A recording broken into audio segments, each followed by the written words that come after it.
주님께서 너무 사랑하시는 우리 아대포교회 모든 성도님들을 주님 환영하고 축복합니다. 자, 우리는 지난 주일에 공동회를 통해서 직분자를 선출하는 굉장히 축복된 시간을 가질 수가 있었습니다. 자, 그때 교회의 직분자에게 가장 중요한 거, 필요한 것이 무엇이라고 말씀을 드렸습니까? 세상 자랑이 아니라는 것이죠. 인간적인 판단과 생각이 아니라고 말씀드렸어요. 무엇일까요? 절대 고백하실까요? 성령으로 걸어가라. 그렇습니다. 오직 성령으로 걸어가라는 거예요. 그 가운데 그렇게 성령으로 걸어가는 오늘 우리들에게 성령의 택하심이라는 주제로 하나님께서는 사도행전 6장 말씀을 통해 은혜를 예배해주고 계시다는 것이죠. 진실로 성령님께서 6주차, 벌써 어느새 6주차가 됐어요. 6주차 행군을 걸어갈 여러분과 저에게, 그리고 우리 아델포이 교회에게 무엇을 말씀하고 계신지 이렇게 명확하게 들으시고 은혜 받으시며 도전받을 것을 확신하며 기대하는 이 시간 될 수 있기를 간절히 소망합니다. 예, 그렇습니다. 지금 우리는 계속해서 초대교회의 예루살렘 상황 가운데 역사하시는 성령의 은혜를 바라보고 있어요. 당시의 초대교회는 형통하지 않았어요. 당시의 초대교회는 우리가 그렇게 잘 알고 기대는 것처럼 뭐 이렇게 부흥하고 유무상통하고 하니까 좋았나 보다라고 생각하고 무탈했겠나 그렇게 생각할 수 있겠지만 결코 그렇지 않았다는 거죠. 안팎으로 시련과 고난과 박해가 가득했습니다. 그냥 외부적인 박해만 있어도 좀 견딜만 할 텐데 내부적으로도 하나가 되지 못하고 있었다는 거죠. 그 중에 대표적인 시련 두 가지에 대해서는 이미 지난주 주일 설교 때 말씀을 드린 바가 있어요. 다시 리마인드 해보면 예루살렘 교회 밖에 있었던 시련이 있었다는 것이죠. 그것은 예수님을 십자가에 못 박는데 굉장히 주도적인 역할을 했던 사내들인 공의회가 있습니다.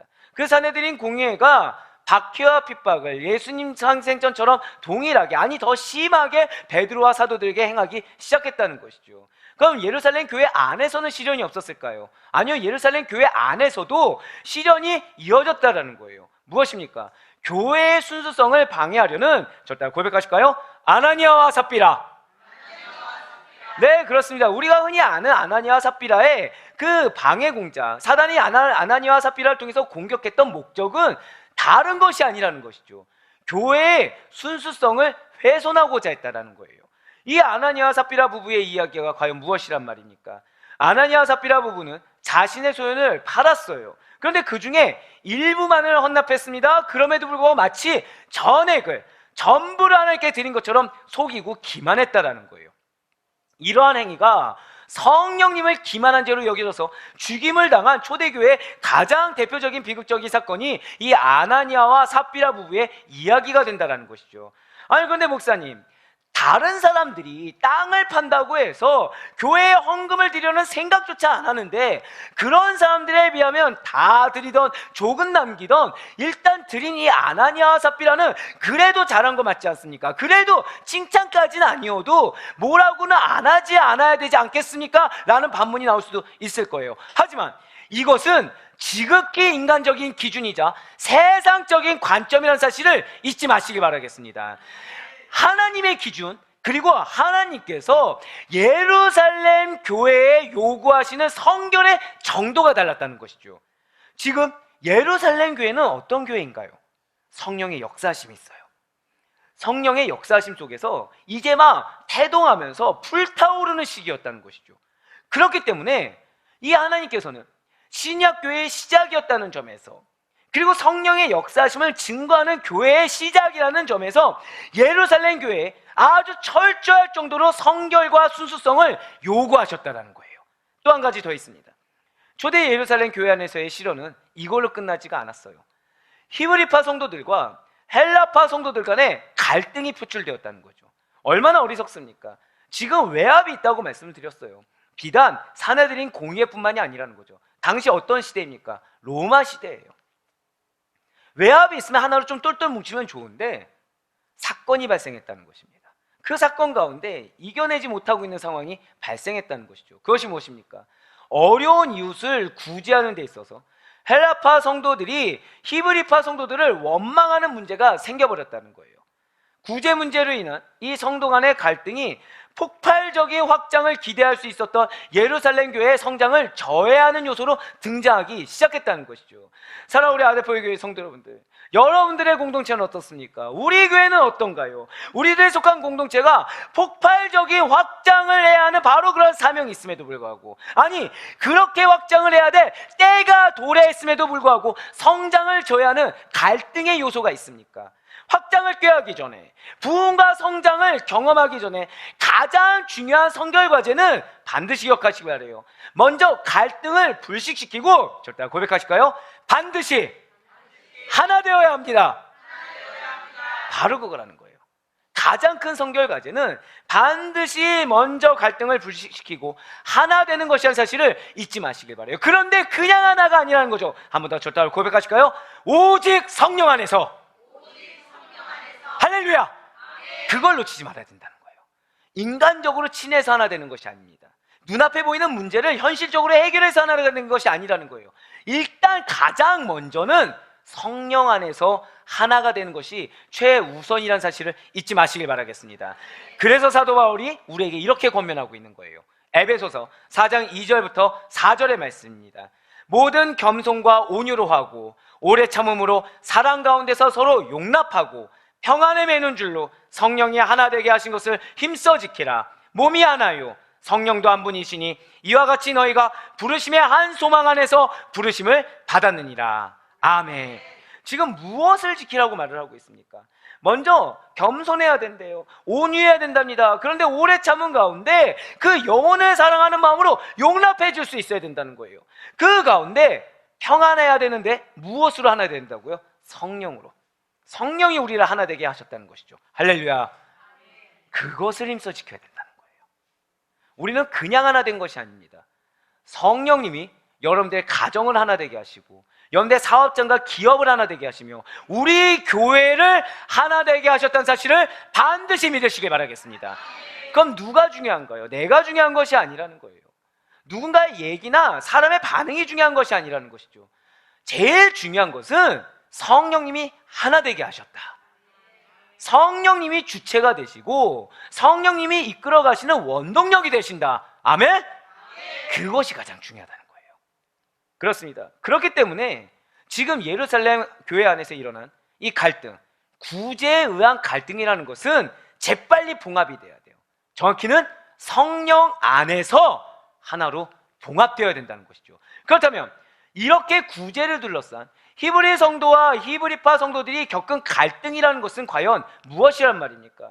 아니 헬라파 성도들이 구제 얼마나 좋아요. 얼마나 바른 신앙생활 행동 중에 하나이겠습니까? 얼마나 교회의 선행과 구제라고 이야기할 정도로 교회가 마땅히 해야 될 그런 아름다운 모습 중에 하나가 구제 아니겠습니까? 그런데 왜 그 구제로 인해서 헬라파 성도들이 히브리파 성도들을 원망하는 문제가 대체 왜 생겨났단 말입니까? 여러분들 잘 아시다시피 초대교회는 하나된 공동체였어요. 유무상통하며 서로가 한마음 한뜻으로 섬기는 그러한 공동체였습니다. 경제적인 여유가 있어요. 그런 여유가 있는 성도들이 자신의 헌금으로 가난한 성도들의 필요를 채워주는 아름다운 공동체였다는 것이죠. 그런데 그 과정에서 문제가 생기더라는 것입니다. 헬라파 과부들이 있어요. 당시에 과부들은 연약한 지체들이죠. 낮은 자들을 도와야 돼요. 근데 이 헬라파 과부들이 처음에 한두 번이에요. 근데 이렇게 매일 받는 구제에서 지속적으로 제외되게 된 것입니다. 어쩌다 한두 번이라고 할 수 없을 정도로 고의적으로 우리를 제외하나 고의적으로 우리를 배제하나라는 확신이 들 만큼 배제되기 시작했다는 거예요. 그러니 이와 같은 행정사역에 불만을 품은 헬라파 성도들이 생기더라는 것입니다. 그 헬라파 성도들이 히브리파 성도들을 원망하기 시작한다는 거죠. 바로 사도행전 6장 1절의 말씀입니다. 그때 제자가 더 많아졌는데 헬라파 유대인들이 자기의 과부들이 매일의 구제에 빠짐으로 히브리파 사람을 원망하니. 아멘. 이게 사람이 그래요.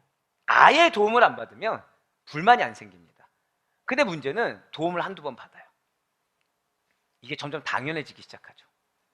감사가 아니라 감사하다고 하면서 안 받으면 섭섭해지는 상황인 것입니다. 왜 그래요? 하나님이 주셨다는 걸 놓치거든요. 이것이 감사라는 걸 놓치거든요. 근데 거기에 어쩌다 한두 번도 아니고 지속적으로 자기들은 배제된다 생각해 보시길 바래요. 가뜩이나 형편도 어려운데 거기에 그 사랑의 손길에서 내가 배제된다고 하니까 그 억울함, 그 속사감, 그 모멸감, 그 불평 얼마나 거대했겠습니까? 사단이 이 틈을 놓칠 리가 없다는 거예요. 사단은 원망을 조장하여서 교회 내부의 갈등을 일으키고 시련을 주는 존재였습니다. 한번 기억해 보시길 바래요. 이미 사단은 하나님의 나라의 확장을 막기 위해서 교회 안에 있는 성결하지 못한 모습, 그 하나 무엇이었죠? 아나니아와 삽비라의 부패를 통해서 교회의 근간을 흔들려고 했어요. 교회에 있는 모든 성도들을 핍박하고 하나님 나라의 권세를 무너뜨리고자 노력했습니다. 그런데 그러한 사단의 시도가 보기 좋게 좌절됐다는 것이죠. 진실로 하나님께서는 마치 이 싹부터 잘라내듯이 성결하지 못한 부정의 단초가 된 이 부부를 죽임으로 말미암아 거룩한 성령이 계속 예루살렘 교회 가운데 충만하게 임재하도록 도와주셨어요. 교회 안에 있는 부패를 조장해서 교회를 쥐고 흔들려는 방법이 사단은 좌절돼 버린 것입니다. 그러자 이제 사단은 다음 스텝을 밟아요. 그것이 무엇이죠? 불평이라는 거예요.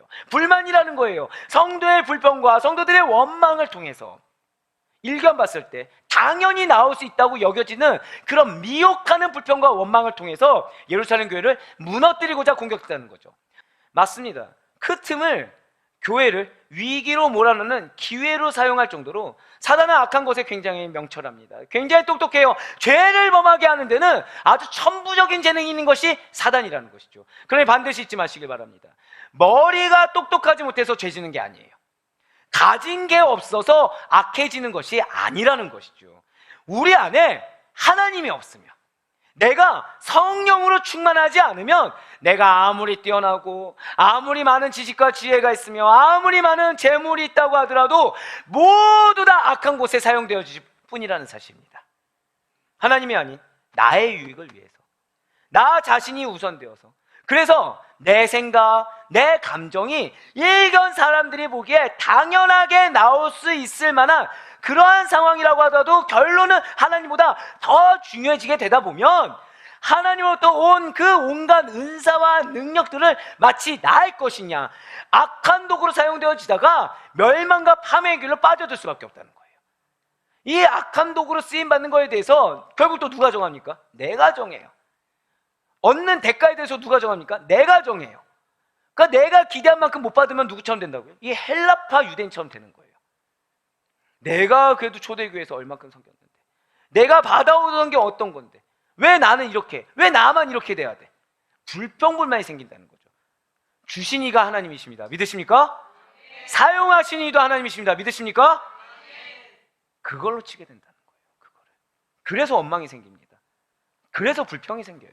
사랑하는 우리 아대포의 교회 성도 여러분들, 여러분과 제가 갖고 있는, 우리가 받은 모든 것은 하나님으로부터 왔습니다. 믿으십니까? 이 가장 기본적인 진리지만 누구나 다 놓치고 있는, 내가 그 진리를 붙잡고 있다고 착각하고 있는 아주 중요한 이 진리를 반드시 잊지 마시길 바라요. 오직 하나님의 영광만을 위해서 나의 지식, 나의 지혜, 나의 재능, 나의 경험, 모든 것을 사용할 수 있어야 돼요. 영광을 위한다고 하면서 내가 우선되는 것이 아니라는 거죠. 영광을 위한다면서 그 은사가 사용되어지는 영역을 내가 정해서도 안 된다는 거예요. 그 은사가 쓰임받고 상급받는 것까지도 내가 정해서는 안 된다는 거죠. 아니, 내가 이렇게 섬기는데 이 정도는 인정받아야지, 아니 내가 이렇게 됐는데 이 정도는 세움받아야지, 이러한 것조차도 생각하지 말아야 된다는 거예요. 주신 이도 하나님이시오, 세우시는 이도 하나님이시며 상급받는 때를 정하는 이도 하나님이십니다. 믿으십니까? 우리에게 권한은 딱 하나밖에 없어요. 아까 우리 장로님께서 말씀하신 대로 절대 고백하실까요? 아멘. 이거 외에는 없다는 거예요. 이 아멘에 응답하시는 겁니다. 진실로 사단은 우리가 가진 악한 본성과 죄된 마음뿐만 아니라 하나님께 부여받은 각종 선한 은사를 통해서도 그 틈을 탐고 들어온다는 사실을 우리는 잊지 말아야 된다는 거예요. 그러니 항상 성령 충만으로 깨어있을 수 있길 간절히 소망합니다. 그렇지 않다면 초대교회 예루살렘 교회의 내부의 시련이, 구제를 둘러싼 그 불만과 원망이 주요 갈등을 일으키는 문제가 되었다는 사실, 이거 쉽게 동감할 수가 없을 거예요. 영적 중요도라는 것을 체감하지 못하게 된다는 것이죠. 그러다 보면 우리는 사단이, 잘 기억하셔야 됩니다, 하나라고 인정할 수조차 없는 작은 갈등의 씨앗이 점점 키워져 나가서 교회를, 내가 속한 가정을, 직장을, 사업장을, 학교를, 기업을 무너뜨리는 다이너마이트 폭탄으로 제조된다는 사실조차 인지하지 못한 채 불만을 갖고 원망하는 것이 대체 왜 안 되는지, 그것이 얼마나 위험한 것인지 경각심조차 갖지 못한다는 거죠. 자, 여러분들 제가 한번 질문 드려볼까요? 여러분들 안에 성령님이 계십니다. 믿으십니까? 성령님은 누구의 영이시죠? 하나님의 영이세요. 하나님의 영은 부정적입니까? 긍정적입니까? 긍정적이죠. 자, 그럼 원망과 불평은 부정인가요? 긍정인가요? 부정이죠. 그럼 원망과 불평 누가 주는 겁니까? 근데 내가 그걸 인정하고 있다는 거예요. 그럼 나는 지금 하나님을 인정하는 겁니까? 사단을 인정하는 겁니까? 사단의 권세를 인정하고 있다는 거죠. 근데 그게 문제인지조차 인정을 못한다는 거예요. 인식을 못한다는 거예요. 왜 나만 이런 영적 자격지심에 휩싸여서 계속해서 사단의 도구로 내가 공동체를 무너뜨리는데 쓰임받고 있는데 그거를 인지를 못하고 있다는 거죠. 성령 충만이 아니라 방금 말씀드린 대로 사단이 주는 마음인 헛되고 악한 감정, 부정적인 감정, 세상적이고도 인간적인 기준과 가치관으로 둘러싼 나의 모습을 발견하지조차 못한 채, 인정하지 못한 채, 설령 발견한다고 하더라도 모른 척 무시하고 넘어간 채 계속 악하게 쓰임받으면서, 원인은 다 어디에 있어요? 다른 사람, 다른 기업, 다른 공동체 핑계를 대면서 점점 주님으로 멀어지게 될 것입니다. 그러나 12사도는 달랐다는 거예요. 그러나 여러분들은 달랐다는 것이죠. 할렐루야! 12사도들은 인간적인 기준, 가치관, 스스로의 감정으로 살아가는 자들이 아니었다는 거예요. 전 여러분들이 여기서 나는 12사도가 아니자라는 사단의 음성을 안 듣길 바라요. 우리는 무리도 아닙니다. 여러분들을 하나님이 택하셨습니다. 믿으십니까? 그냥 택하신 것이 아니에요. 구별된 자로 택하여 주셨습니다. 믿으십니까? 무리들과 비교하지 마세요. 세상에 속한 자들과 비교하지 마세요. 우리의 비교는 없어요. 우리에겐 기준만이 있을 뿐입니다. 우리의 기준은 하나님이세요. 우리의 기준은 말씀입니다. 믿으십니까? 말씀을 악의적으로 쓴다? 이미 기준이 내가 된 거예요. 말씀이 하나님이시다. 믿으십니까? 그럼 말씀을 악의적으로 쓸 수가 없겠죠. 왜 악의적으로 쓸까요? 내 탐심 때문에 악의적으로 악용하는 거예요. 교활한 거죠. 그러나 우리는 그런 자들이 아니에요. 우리는 12사도와 같이 성령 충만하여 성령으로 걸어가는 자들입니다. 믿으십니까? 그렇기 때문에 이 12사도 역시도 그런 성령의 음성에 순종해서 교회 안에 일어난 갈등을 해결하기 위해 지체하지 않았어요. 인간적인 방법을 쓰지 않았어요. 인간적인 방법은 무엇일까요? 당장 헬라파 과부들한테 달려가야죠. 인간적으로 얘기하면서 히브리파 성도들의 잘못을 질책을 했었어야죠. 히브리파 성도들에게 가서 뭐 해야 됩니까? 히브리파 성도들 나름의 항변이 있을 거 아니에요. 그들 얘기 들어주면서 헬라파 과부들이 유별나다고 또 역시 그들을 질책하고 그들에게 탓을 했어야 되겠죠. 근데 숨기려고 하지 않았어요. 주님의 몸된 교회입니다. 믿으십니까? 숨길 수가 없는 거예요. 그냥 드러나는 거죠. 그거를 그래서 공개적으로 모든 제자들, 예루살렘 초대교회 성도들을 모두 다 불러 모았어요. 바로 사도행전 6장 2절의 말씀입니다. 12사도가 모든 제자를 불러 이르되 우리가 하나님의 말씀을 제쳐놓고 접대를 일삼는 것이 마땅하지 아니하니. 아멘. 지금 12사도들은 눈앞에 있는 문제를 보지 않았습니다. 그 너머에 계신 하나님의 뜻을 바라봤어요. 하나님의 뜻은 무엇인가요? 사도들이 오직 기도하고 말씀을 전하는 것에만 온 몸과 마음을 집중하여 드려야 되는 것이지, 이렇게 봉사, 행정, 이런 구제, 이런 것에 얽매이는 것을 원치 않으시는 걸 알았어요. 그래서 내가 만약에 과부들에게 음식을 만들어서 대접하는 일이나 어떠한 구제, 어떠한 봉사, 이런 행정에 얽매이면 하나님의 말씀을 전하는데 어려움이 있다는 것을 잊지 않았다는 거죠. 즉 사도들은 본질이 무엇인지를 늘 항상 되새기고 있었다는 것입니다. 사도의 본질이 무엇입니까? 복음을 증거하는 거예요. 사도의 본질이 무엇입니까? 말씀을 증거한 거에 더해서 늘 항상 기도로 성령 충만해야 되는 것입니다. 믿으십니까? 사도행전 6장 3절의 말씀입니다. 형제들아, 너희 가운데서 성령과 지혜가 충만하여 칭찬받는 사람 7을 택하라. 우리가 이 일을 그들에게 맡기고. 아멘. 지금 12사도들은 음식과 식사, 구제, 봉사를 맡기기 위해서 7 직사를 택하게 됩니다. 바로 이거라는 거죠. 구제의 갈등이라는 문제가 있었어요. 그런데 집사 선출이라는 선한 결과로 바뀌게 된 것입니다. 이로써 초대교회는 새롭게 집사라는 도울 수 있는 직분이 생겨나게 된 것입니다. 사도들은 결코 인간적인 생각과 판단으로 문제를 해결하고자 하지 않았어요. 오직 성령이 주시는 지혜로 말미암아 본질을 잊지 않았습니다. 그래서 본질을 잊지 않았더니 교회의 위기를 오히려 교회가 보다 더 효율적으로, 효과적으로 성장할 수 있도록 직무를 전문화하는 기회로 삼을 수가 있었다는 것이죠. 할렐루야! 진실로 하나님께서는 우리가 본질을 놓치지 않고 있다고 한다면 합력하여 선을 이루시는 분이라는 사실을 잊지 마시길 바라겠습니다.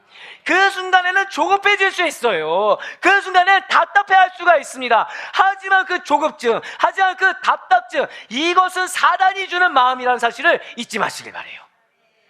이미 하나님은 여러분들에게 평안을 주십니다.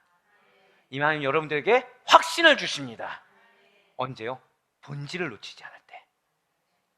그분의 뜻 안에 있고 그분의 뜻에 합당한 자들에게, 본질을 놓치지 않는 그런 자들에게 더 좋은 길을 예비하신다는 사실을 기억하시길 바랍니다. 사랑하는 여러분들, 혹시 여러분들 삶 가운데 갈등이 있으십니까? 그것이 사람의 갈등이든 환경의 갈등이든 어떠한 모양이든 갈등이라는 것이 있으십니까? 진실로 성령 안에서 하나 되게 되면 반드시 봉합된다는 사실을 믿으시길 바라요. 성령으로 걸어가는 길에만이 오직 선한 결과가 예비되어 있음을 믿으시길 바랍니다. 성령으로 걸어가는 길 끝에 구원이 있는 거예요. 성령으로 걸어가는 길 끝에 영생이 있는 것이고 진정한 만족과 행복이 있음을 확신하며 기대하시고 소망을 붙들며 나아갈 수 있는 여러분과 제가 되길 간절히 소망합니다. 그렇습니다. 지금 성령 충만하여 선출한 7지사의 자격 요건은 총 3가지예요. 그 중에 가장 중요한 첫 번째 자격이 무엇입니까? 절대 고백하실까요? 성령 충만. 쓰임받는 자의 가장 중요한 요건이 성령 충만이에요. 내가 직분의 자리에 있으면서 성령 충만하지 못하다? 내가 지금 낙심하고 불평하고 원망하고 근심하고 시기에 자리에 있다? 자격이 없다라고 내가 스스로 증거하는 거랑 똑같습니다. 항상 성령 충만해야 된다는 거예요. 교회의 중요한 직무를 맡기기 위해서는 아무나 뽑아서는 안 된다는 거죠. 성령 충만 누가 주십니까? 하나님이 주세요. 하나님이 택하시고 그 택하신 하나님의 손길을 붙잡는 자, 그러한 자에게 자격이 있다는 것입니다. 아무리 훌륭한 재능이 있으면 뭐합니까? 아무리 가진 소유가 많고 인간적으로 성실하며 장점이 수백, 수천, 수만 가지라고 하여도 성령으로 충만하지 않으면 교회의 일꾼이 될 수가 없다는 것입니다. 성령 충만이 무엇인가요? 말씀에 순종하는 것입니다. 단하냐 하나님의 뜻에 충성하는 자예요. 성령이보다 다른 것이 앞서지 않는 자인 것입니다. 진실로 하나님께 크게 쓰임받는 자는 다른 것이 아니라 오직 성령 충만함이 가장 중요하다는 사실을 잊지 마시길 바라겠습니다. 7지사의 두 번째 자격은 지혜 있는 사람이에요. 이 지혜는 지식이 아닙니다. 이 지혜는 아주 간단해요. 절대 고백하실까요? 실천적 지혜. 맞아요. 말씀을 알고 아멘으로 순종해서 실천하는 데까지 나아가서 성령의 열매를 맺는 실천적 지혜라는 거죠. 즉, 이 실천을 통해서 우리는 무엇을 알게 되는 것입니까? 성령의 열매를 맺힌 그 영혼을 통해서 이 사람이 성령 충만하구나 깨닫게 된다는 거예요. 바로 그것이 지혜인 것입니다. 7지사의 마지막 작용은 무엇입니까? 사람에게 받는 칭찬이라는 거예요. 즉, 성령 충만의 결과로 나타나는 이러한 신앙의 인격과 타의 모범이 되는 자를 세워야 된다는 거죠. 흔한 말로 내 배우자가 바뀌었어, 내 자녀가 바뀌었어, 예수님이 저런 분이신가? 이게 진짜 교회 다니는 사람은 저런 거구나 라고 인정받을 만하다는 거예요. 모든 직분자들에게 필요한 것이 성령과 지혜가 충만한 사람이라는 인정을 받는 것이요, 좋은 평판을 얻는 일인 것입니다. 네, 그렇습니다. 진실로 하나님께서는 주님의 사역에 동참한 자를 택하여 세우십니다. 그런데 거기서 끝나지가 않아요. 거기서 끝나지 않고 첫 번째로 내 그 직분자의 책임과 의무의 근거가 먼저는 하나님에게서지만 두 번째로는 하나님의 성령 공동체인 교회에 있다는 사실을 잊지 말아야 된다는 것이죠. 사도행전 6장 6절의 말씀입니다. 사도들 앞에 세우니 사도들이 기도하고 그들에게 안수하니라. 아멘. 진실로 하나님께서는 성령과 지혜가 충만한 사람을 친히 택하여 주십니다. 믿으십니까? 그런데 거기서 끝나지 않으신다는 거예요. 그렇게 택함받은 사람들로 하여금 교회의 공적인 선포 속에서 안수함으로 그 사역의 정당성을 입증받게 하신다는 것이죠. 왜입니까? 하나님은 질서의 하나님이시라는 거예요. 내가 그냥 예수님 만났다고 끝나는 것이 아니라 질서를 지키신다는 거죠. 일꾼을 불러 쓰심에 있어서도 당신께서 세우신 교회의 질서를 따라 공식적으로 일하시는 하나님이 바로 우리의 하나님이신 줄 믿으시길 바랍니다. 그럼 우리의 본질이 무엇입니까? 우리는 하나님의 백성이에요. 세상의 백성이 아닙니다. 세상의 일꾼이 아니에요. 하나님께서 택하신 하나님의 귀한 일꾼입니다. 믿으십니까? 그러한 우리들은 오직 성령의 충만한 가운데 주님께서 세우신 주님의 몸된 교회의 이 공적인 질서 내에서의 사역과 헌신이 신앙의 중요한 내용이 되게 하신 하나님의 뜻을 온전히 따라야 한다는 것이죠. 사랑 우리 모든 성도 여러분들, 분명 초대교회는 문제가 없는 교회가 아니었어요. 문제가 있었습니다. 하지만 그들은 오직 단 하나를 지켰어요. 마지막 저 따라 고백하시겠습니다. 성령 안에서 하나가 되라. 그것이 성령의 택하심을 받은 자들의 사명이라는 것을 잊지 않았어요. 여러분들을 그렇게 성령님께서 택하여 주셨습니다. 그렇기 때문에 성령님께서 친히 택하신 하나님의 일꾼된 자들은 교회를 어지럽히는, 공동체를 와해시키는 어떠한 모양의 불만과 원망들을 교회의 질서 안에서 잠재워야 된다는 거예요. 오직 성령의 택하심을 받은 자에 합당하게 늘 항상 성령 충만함으로, 성령 충만의 결과로 나타나는 믿음의 지혜로 하나님께 귀하게 쓰임받고 사람에게도 좋은 믿음의 본이 되어야 할 줄 믿으시길 바랍니다. 그래야 바라고 얻기는 성령의 택하심을 받은 자에 합당한 하늘의 신령한 은혜와 그 풍성한 축복이 성령님께 택함 받은 우리 모든 아데포유 교회 성도님들의 삶 가운데 귀한 능력으로 역사하시고 상급의 열매로 충만하게 맺혀질 수 있기를 주님의 이름으로 간절히 축원합니다.